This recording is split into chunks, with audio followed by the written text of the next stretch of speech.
The object didn't make sense. That was the first thing fleet analyst Soren noted in her report. Not the scale of it, not the configuration, not even the fact that it was moving without any detectable propulsion signature. Those were secondary observations, clinical measurements that could be cataloged and reviewed later by someone with a stronger stomach for anomaly. What stopped her was the smell. She knew that was impossible. The relay station's external sensors did not transmit olfactory data. The console in front of her processed electromagnetic returns, gravitational distortion, thermal variance, nothing more. And yet when the object crossed into Scanner Array 7's active range and the display populated with its outline, Soren became convinced she could smell something burning, something old, something that had been burning for a very long time. She filed the report. She noted the object's heading. She did not note the smell because she was a professional and because she could not explain it. The object was heading toward the Council's primary assembly corridor. And it was not alone. 3 weeks earlier, the Galactic Governance Council had voted, unanimously, for the first time in recorded institutional history, to formally classify humanity as a non-belligerent remnant species. The language was precise. It had to be. 31 member civilizations, each with their own legal traditions and diplomatic sensitivities, had argued for 14 months over the exact phrasing. Non-belligerent remnant was the compromise that everyone could accept because it said what needed to be said without saying it too loudly. It meant they are no longer a threat. It meant the war is over in all but administrative paperwork. It meant, underneath the polished diplomatic syntax, exactly what the Yeth Dominion's senior consul had said in a private session that was definitely not being recorded. They have nothing left to fight with. The vote passed. The chamber celebrated with the restrained, collegial enthusiasm of people who had been arguing for over a year and were simply relieved to agree on something. Refreshments were served. Alliances were quietly reinforced. Several trade agreements, long stalled by the uncertainty of ongoing human military capacity, were immediately revived. No one thought to ask the humans. Ambassador Yale Davin had watched the vote through the observation window of the Council's designated remnant species gallery, a waiting room dressed up in diplomatic language, furnished with chairs sized for beings who did not have human proportions, and featuring a viewport that had been angled, she was almost certain deliberately, so that the Council floor was visible only from an uncomfortable standing position. She had stood for 6 hours. She was still standing when the gavel fell. Ambassador, her aide, a young man named Peter, appeared at her elbow with a glass of water she hadn't asked for. He'd been doing that for 3 days, anticipating needs she didn't voice, which meant he was watching her more carefully than she wanted to be watched. The Council has asked if you would like to make a statement for the record. For the record, she repeated. Yes, Ambassador. She took the water. She drank half of it. Then she set it down on the windowsill and watched the Council members below her moving in their post-vote social current, clustering and separating, the language of political relief playing out in a dozen different body types and communication styles. Tell them, she said carefully, that we have received the Council's determination and are reviewing our options. Peter was quiet for a moment. That's all. That's all. She could feel him wanting to ask a follow-up question. He was 26 years old and had been recruited directly from the Diplomatic Corps Accelerated Program, which meant he was brilliant and inexperienced in approximately equal measure. He had a question. He did not ask it. She appreciated that about him. What she did not tell him, what she had not told anyone in the delegation, because the Council's observation gallery had listening arrays embedded in the chair legs, was that she had received a transmission 4 hours before the vote, heavily encoded, routed through 3 relay points that officially no longer existed, because the installations that hosted them had been formally reported as destroyed to the Council's Verification Commission 18 months ago. The transmission was 11 words long. She had memorized it and deleted it immediately. 11 words, and every time she replayed them in her mind, the same sensation moved through her chest, something that wasn't quite hope and wasn't quite dread, but occupied the precise emotional territory between them. The vote hadn't mattered. The council just didn't know that yet. The first mystery the council would later struggle to explain was where the ships had come from. This was not a small question. The Verification Commission had spent 8 months conducting the most thorough audit of human military assets in the history of the war. They had cataloged wreckage. They had confirmed destroyed hulls. They had cross-referenced manufacturing records, resource allocation data, personnel rosters. The conclusion was mathematically robust. Humanity had lost 93% of its pre-war fleet. The remaining 7%, a collection of damaged patrol vessels, 2 aging carrier-class ships that had been pulled from decommission when the war began, and an unknown number of smaller craft that the Commission had essentially given up tracking, was insufficient to constitute a meaningful military force. The Commission's final report was 400 pages long. It had taken 11 analysts 14 months to compile. The lead analyst, a Tetheri named Voss who had made his career in military asset verification, had personally signed every page. The arithmetic is not ambiguous, Voss had testified before the council. Humanity does not have warships. What they have are remnants, vessels that are, in most cases, more dangerous to their crews than to any designated target. The council had accepted this assessment. What Voss had not accounted for, what none of them had accounted for, because it violated every assumption about how rational civilizations behaved, was what humans had been doing for the last 18 months while the Commission was counting wreckage. They had been building. Not in shipyards. Shipyards could be observed, cataloged, reported. The 3 remaining operational human shipyards had been under continuous monitoring since month 4 of the war. The Commission checked them every 43 days. They were producing exactly the level of output consistent with maintenance and minor repair work. Nothing alarming, nothing worth elevating. What the Commission had not monitored, because it hadn't occurred to anyone that it needed to be monitored, were the things that weren't shipyards. "I need you to understand something," said Commander Ria Vasquez, standing in what had once been a pressurized agricultural storage bay on the outer ring of Meridian Station. The bay still smelled faintly of the hydroponics operation it had housed until 9 months ago, something green and living underneath the mineral bite of welding plasma and machine lubricant. Around her, in the amber working light of portable units strung along the curved walls, 47 people were doing things that those 47 people had never been formally trained to do. The man she was speaking to, the only other person in the room currently standing still, was a civilian engineer named Marcus Webb. He had, until the war began, designed irrigation systems for agricultural colonies. He had no military training. He had never, to her knowledge, been inside a military vessel. He was currently the closest thing she had to a chief shipwright. "I need you to understand," she repeated, "that when I say this needs to be finished in 30 days, I am not giving you a target. I am giving you the only number that exists." Webb looked at the skeletal frame suspended in the center of the bay, a frame that might, if you tilted your head and applied considerable imagination, be recognized as the core structure of a combat vessel. Might. 30 days, he said. 30 days. He was quiet for a long moment, in the way of a person performing mathematics they did not enjoy. The power coupling integration alone. 30 days, Marcus.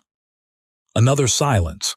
Then, the people working on Deck 3 haven't slept in 40 hours. "I know. If I push them harder." "I know what happens if you push them harder," Vasquez said. "I know exactly what that costs. I'm asking you to do it anyway." Webb looked at her for a long moment. whatever he was searching for in her face. He appeared to find enough of it.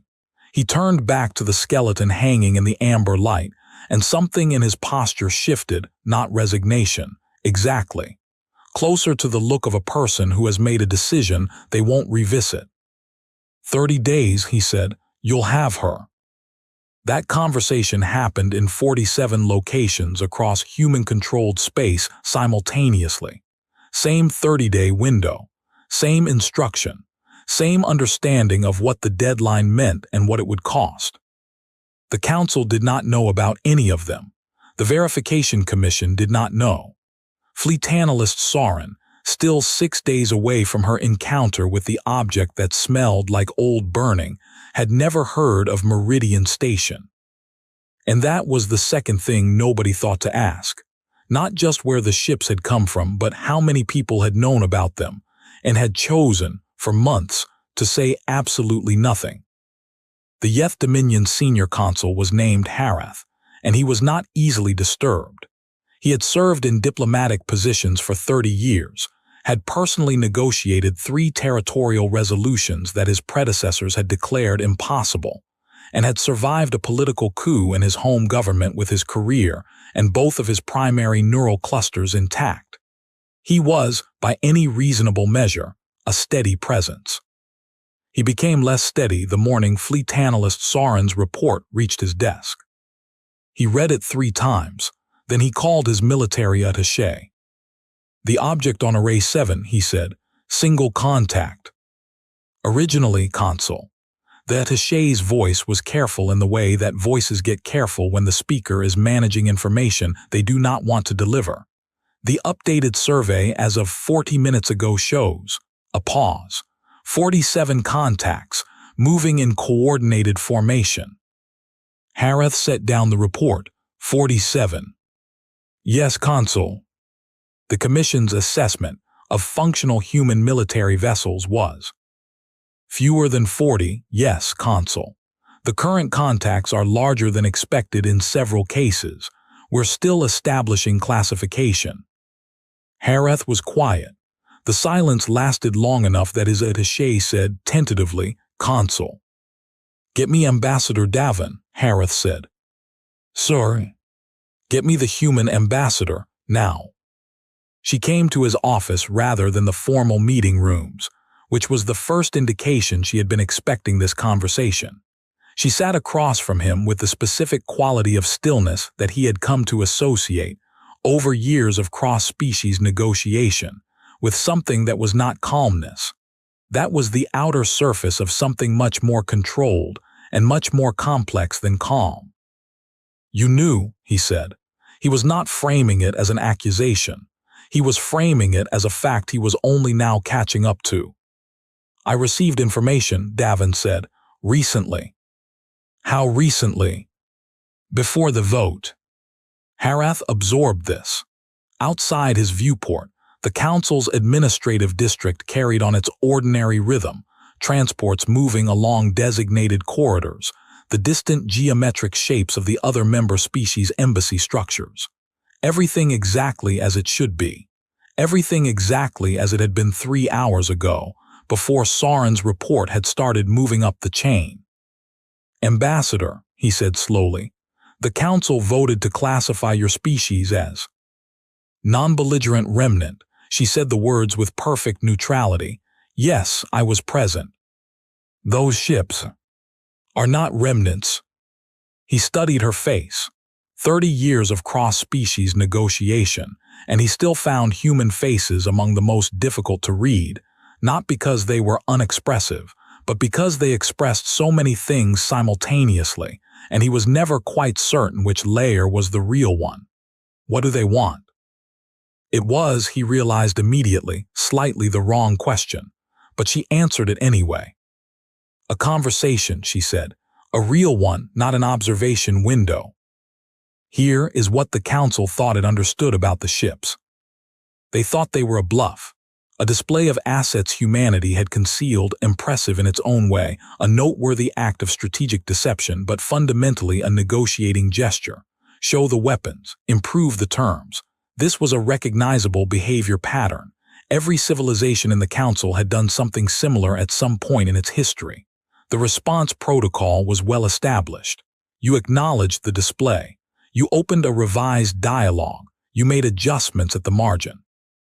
Everyone returned to equilibrium.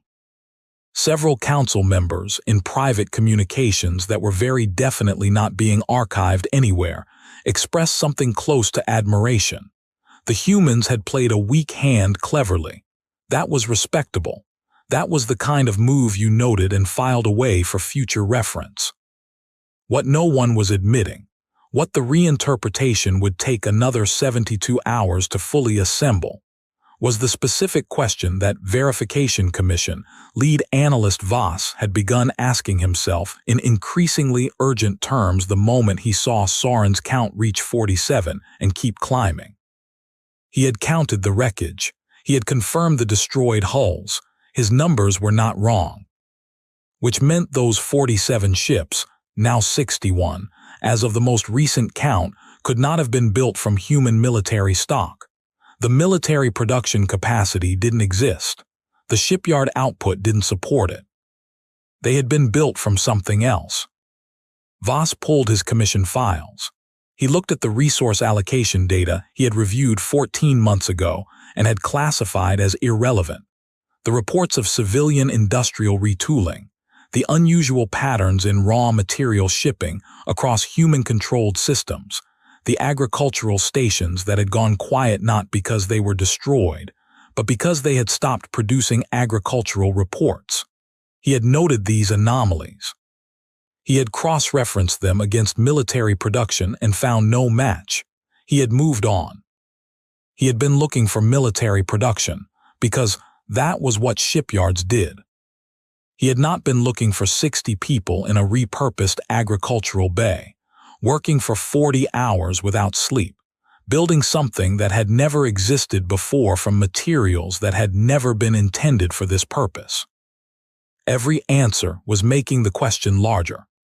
Because if 61 ships had come from civilian infrastructure, from stations and bays and repurposed facilities that no monitoring array was watching, then the question was not how many ships humanity had produced. The question was how many facilities humanity hadn't reported and how many of those were still producing, right now, while the Council was staring at the 61 contacts in Array 7 and assuming that was the complete picture. Voss opened a new document. He started a new count. His hands, he noticed, were not steady. The ships held position for 18 hours. They did not fire. They did not broadcast demands. They did not perform any of the standard opening behaviors of a military display, no targeting sweeps, no shield activation, no visible weapons configuration. They simply held their formation at the edge of the Council's primary assembly corridor, and they waited, and the waiting was doing things to people. Why aren't they moving? The question came from the Dominion's military coordinator, a heavyset Yeth named Proctor Dan, who had been in operational command for 9 years and had developed strong opinions about how military confrontations were supposed to proceed. He was standing in the Council's emergency operations chamber, surrounded by displays showing the formation from multiple angles. A display of force implies intent. Intent implies movement toward an objective. Why are they holding? Because they're not displaying force, said a quieter voice from the far end of the room. Everyone turned. The speaker was a small Tetheri analyst, junior enough that Dan hadn't bothered to learn her name, who was looking at the formation display with an expression of focused concentration that was clearly operating on a different set of assumptions than everyone else in the room. "They're waiting," she said. "Waiting for what?" Dan said. She looked at him, "For us to realize something." She pulled up the formation schematic on the main display, the 61 contacts arranged in their coordinated pattern. "This isn't a battle formation," she said. "The spacing is wrong. The vector alignment is wrong. They're not positioned to engage, they're positioned to be counted." Silence. "They want us to know the number," she said. "That's the message, not the ships themselves, the number." Vasquez was aboard the Meridian's Promise, the ship that had been a storage bay skeleton 31 days ago. 1 day past the deadline Webb had promised her, when the communication request came through from the council. She took it in the operations room, standing, because there were no chairs on the Promise that weren't currently occupied by crew members running critical systems with inadequate sleep. On the screen, Ambassador Davin's face, and behind her, the formal visual markers of the council's emergency communication channel. "They want to talk," Davin said. "I know. Harath is personally requesting a senior military representative. That's significant." Davin paused. "He's shaken, Rhea." "Good.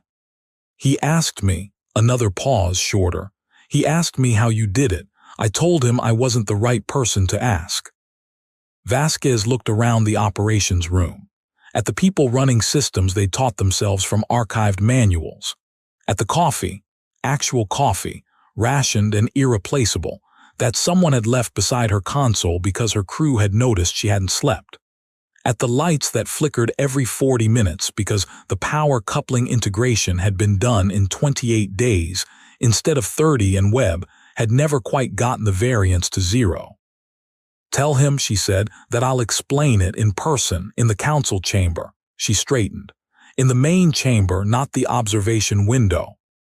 What she didn't know, what she would not know for another 6 hours, when Piotr quietly handed her an update on a screen turned away from the council's observation arrays, was that the 61 ships were not the full count. They were the first wave. The 11 words of the transmission she'd memorized and deleted. First wave holds. Second begins positioning. Third wave, your signal. 3 waves. She had known about 3 waves. The council had been starring at the first one for 18 hours and building their strategic calculus around it. The second was already moving.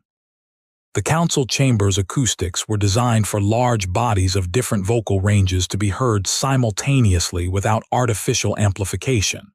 It meant that when Vasquez spoke in a normal human register, her voice carried to every corner of the room with a clarity that felt, to several of the assembled delegates, slightly eerie, too present, too unmediated, as though the room itself was deciding to listen.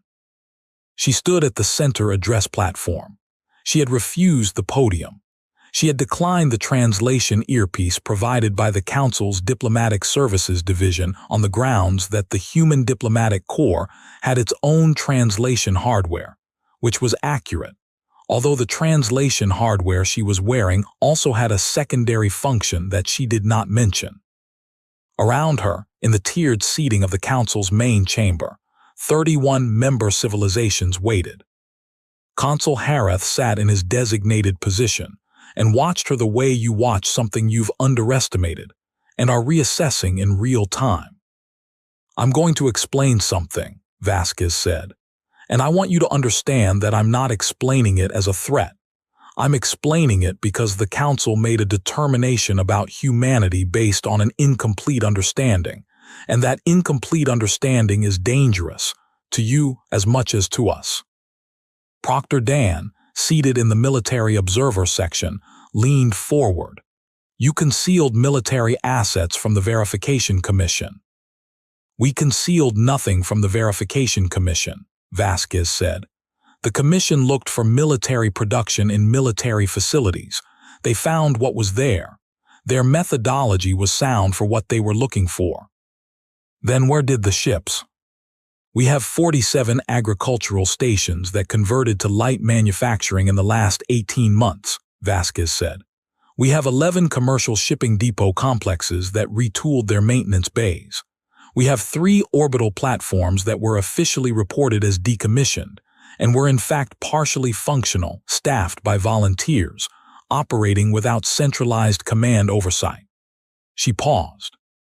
"We have an irrigation engineer who taught himself structural load dynamics from a 12-year-old archived technical manual, because we needed someone who could read hull stress equations, and he was who we had." The chamber was very quiet. "We did not hide ships," Vasquez said. "We built them, In the places you weren't watching, with the people you hadn't counted, using the skills you didn't know we had because they weren't military skills. They were just, she stopped, looked at her hands for a moment, then back up at the chamber. They were just human skills, people figuring out what needed doing and doing it. How many? Harith said. Current count, active and positioning. Yes, she told them. The number was not 61. The silence lasted longer than silence usually lasts in large institutional chambers. There is a particular quality to a room full of beings who are all simultaneously revising an assumption, a specific cognitive pressure that expresses itself, regardless of species, as a kind of collective stillness. It sounds, more than anything, like the moment before something falls. Harith broke it, and the third wave. Vasquez looked at him. I haven't signaled them. They're waiting for your signal. Yes. And if the council had not agreed to this meeting? She let the question sit without answering it. She let it sit long enough that the answer became obvious, and then she said something else. I want to show you something. She activated the display built into the address platform, a council system, running on council infrastructure, and brought up an image. It was a photograph, a low-resolution image taken in poor light, showing a man in work clothes standing in a curved bay, looking up at a skeletal framework that might, if you tilted your head, be a ship. This is Marcus Webb, she said. He designed irrigation systems before the war. He's never served in a military capacity. He cannot, technically, be considered a combatant under the definitions used by this council's own legal frameworks. She looked at the image for a moment. He worked for 43 continuous hours on the power coupling integration for the ship I'm currently commanding. He got it done in 28 days. It still flickers every 40 minutes. Something crossed her face, not quite a smile, not quite something else. He told me to tell you that he's working on it. Another silence, different in character from the first one. Then the junior Tetheri analyst, who had no official reason to be speaking from the observer section, and who did so anyway, said, very quietly, How many more Marcus Webbs do you have? Vasquez looked at her. We have several billion, she said, give or take. What happened in the next 72 hours was not a negotiation in any conventional sense. Negotiations have a structure: offer, counteroffer, concession, agreement. What happened was more like a progressive recalibration. The council would establish a position. New information would arrive, another facility counted, another wave of ships completing positioning, another capability established that hadn't been in any threat assessment, and the position would shift, and then shift again. Voss, who was still running his revised count with increasingly unsteady hands, produced a supplementary report that he hand-delivered to the council's emergency session, rather than transmitting it through official channels. He said, when asked why he'd done it that way, that he didn't trust that the document's contents wouldn't be intercepted. He meant intercepted by humans. He meant he had developed, in the past 60 hours, a deep uncertainty about which of his communication channels were actually private. The report was 60 pages long. It revised the Commission's original assessment by a factor that the Council's senior archivist would later describe, in her personal notes, as not so much incorrect as from a different universe than the correct answer. The critical section, the one that stopped being a technical document and started being something that kept people awake, was on page 41. Voss had gone back to the raw sensor data, not the interpreted data, not the processed returns that had fed the Commission's analysis. The raw data, which nobody read, because raw sensor data at that volume was a processing task for automated systems, and automated systems had already told him what the data showed. The automated systems had been filtering for known construction signatures, standard shipyard protocols, energy output consistent with formal military manufacturing processes. The raw data showed something the automated filters had categorized as noise, low-level thermal returns, dispersed across hundreds of civilian installations, well below the threshold that the filter parameters treated as meaningful, individually invisible. In aggregate, when Voss had written a new algorithm specifically to look for the pattern and run it against 18 months of archived data, not invisible at all. They had been there the entire time. Not hidden, present, broadcasting their existence to every sensor array the Commission operated, categorized as agricultural thermal waste, industrial background radiation, maintenance activity. The Commission had been looking at them every 43 days for 14 months. They had simply never looked in a way that would see them. The question, Hareth said, in the private session that he had convened with only 4 other council members and no official record, a session that several people would later have complicated feelings about when it inevitably became documented, is not whether humanity has military capacity. Clearly it does. The question is what we do with the understanding that we were wrong about the nature of that capacity. We were wrong about more than the capacity, said the Tetheri Council member, an older individual named Sarath who had been in the chamber longer than anyone except the archivists. We were wrong about the methodology. We assumed they would do what we would do, concentrate resources in defensible facilities, maintain chain-of-command structures we could map, produce things through processes we could monitor. Every civilization in this council does it that way, Dan said. Yes, Sarath said. Every civilization in this council does it that way. The implication settled.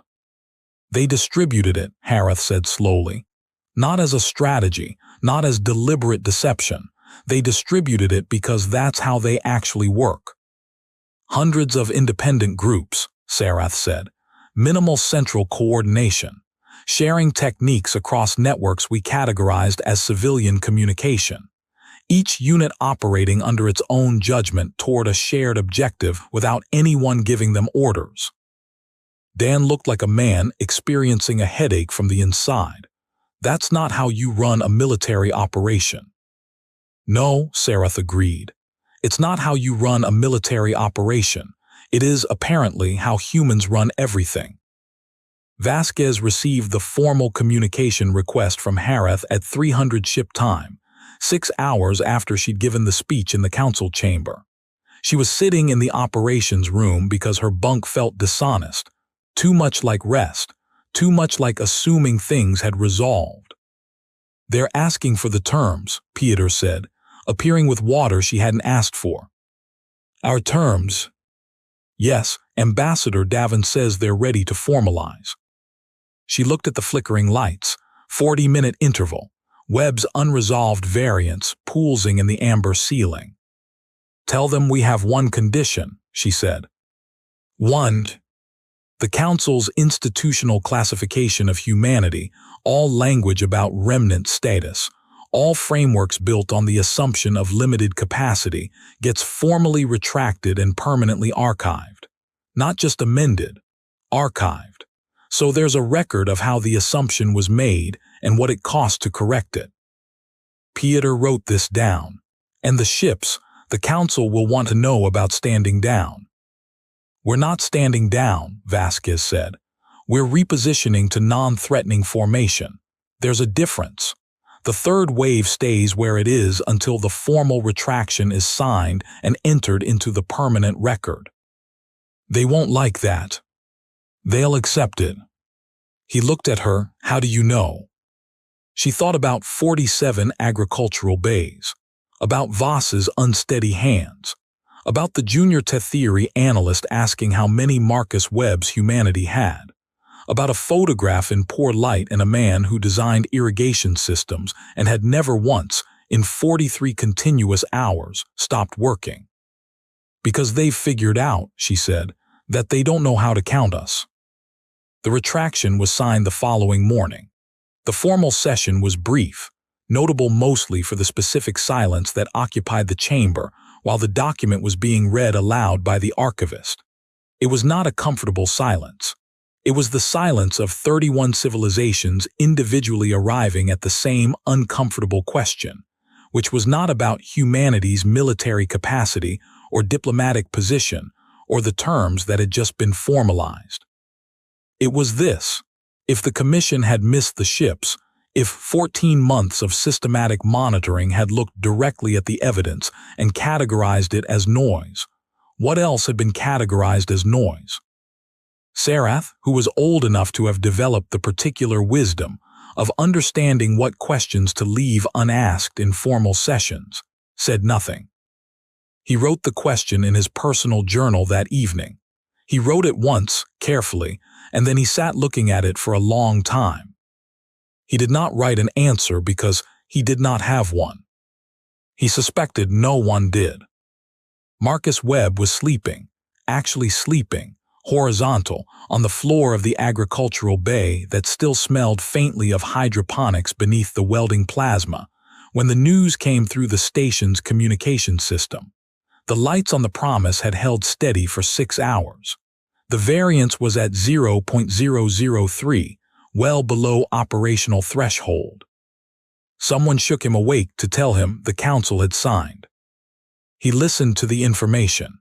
He looked at the ceiling of the bay for a moment, the curved walls, the amber light from the portable units, the empty framework where the Promise's skeleton had hung 3 weeks ago. "Good," he said. Then he went back to sleep. The report that Soren had filed, the first one, the one that had started everything, nodding the object's heading and declining to mention the smell, was formally entered into the Council's incident archive under catalog reference 7 Gamma Meridian. It was accompanied by 300 pages of supplementary documentation, the Verification Commission's revised assessment, and the formal retraction. But not the smell. That was still only in Soren's memory. She thought about it sometimes in the months after. What it was that her brain had done, reaching for a sensory register that her instruments couldn't provide, manufacturing something from nothing because the instruments were giving her data her mind couldn't fully process. Something burning, something old. She had eventually identified what she thought her brain had been reaching for. Not a smell, exactly. More an impression. The impression of something that had been on fire for a very long time without going out. She had, in the end, put that in a private note rather than the official record. She didn't know what the council would do with it. She wasn't sure she knew what to do with it herself. What she knew, what everyone who had been present in those 72 hours would carry forward in some form, was this: the ships had not been the point. The ships were evidence. Evidence of something that 47 agricultural bays and an irrigation engineer and 43 hours without sleep were also evidence of. You could build a military out of anything if the people doing the building refused to stop. You could hide it in plain sight because the things you used to build it were so ordinary, so everywhere, so deeply woven into the fabric of daily existence that no monitoring array calibrated for threats would ever think to categorize them as one. You could wait and plan and work in flickering amber light and hold position and give nothing away and still be broadcasting your existence to every sensor that pointed at you and be invisible anyway. Because the sensors were not measuring the right thing. Because no one had thought to ask, not how many warships do they have, but how many humans are willing to become shipwrights. Consul Hareth had one final conversation with Ambassador Davin before the formal diplomatic processes resumed their normal rhythms. It was brief. It took place in the corridor outside the main chamber, unofficial, unrecorded, the kind of conversation that happens when two people who have been on opposite sides of something difficult find themselves briefly alone and decide, wordlessly, that honesty is more useful than protocol. "I want to understand something," he said. "The people who built those ships, the agricultural workers, the engineers, He paused. "They weren't ordered to." "There was a request," Davin said. "A transmission, routing through channels the Commission wasn't watching. We asked if people were willing." "And they were." "They were." He was quiet for a moment. Why? It was, she thought, a genuine question, not hostile, not rhetorical. A real inquiry from someone who had spent 30 years watching civilizations make rational calculations about survival, and could not locate the rational calculation that produced what he had spent the last 3 days observing. She thought about how to answer it. She thought about Vasquez, standing at the address platform, refusing the podium. About Webb on the floor of the bay, going back to sleep. About Peter, appearing with water she hadn't asked for, watching her more carefully than she wanted to be watched because he was 26 and brilliant, and he had, without anyone ordering him to, decided that watching over her was something he should do. You're asking why they were willing to sacrifice comfort and safety and sleep, she said. Why they spent months in cold bays building things they'd never built before, with no guarantee it would matter. Yes. Because someone asked, she said simply. Because the situation required it, because the people next to them were doing it. She looked at the corridor, the council's institutional architecture, the geometry of the space designed for species who were not human. There wasn't a calculation. There wasn't an analysis of expected outcomes and acceptable risk ratios. Someone said, this needs doing, and the next person said, then let's do it, and then the next person. And then 47 bays worth of next persons. Hareth considered this. That's not a strategy. No, she agreed, it's not. He looked at her for a long time. Then, that's what makes it so difficult to plan against. The corridor was quiet. She let that sit without answering. She didn't need to. In the archive, the timestamp on Soren's original report is marked in the standard notation of the Council's institutional calendar. There is nothing unusual about it. There is nothing that would cause a routine query to flag it as significant. But the analysts who came after, the ones assigned to revise the Commission's methodology, to build new monitoring frameworks, to prevent the same category of mistake from being made twice, they would sometimes pull the file, not for the data, for the first line of Soren's notes. Object does not make sense, she had written. Recommend additional observation. She had been right. She had been exactly right immediately, from the first moment she had seen the returns on Array 7, before she knew anything about what she was looking at. The object did not make sense. And the 61 ships behind it, and the waves behind those, and the agricultural bays and the 43-hour shifts, and the irrigation engineer, and the ambassador who stood for 6 hours at an angled window, and said only that she was reviewing her options. None of it made sense. Not by the frameworks the Council used.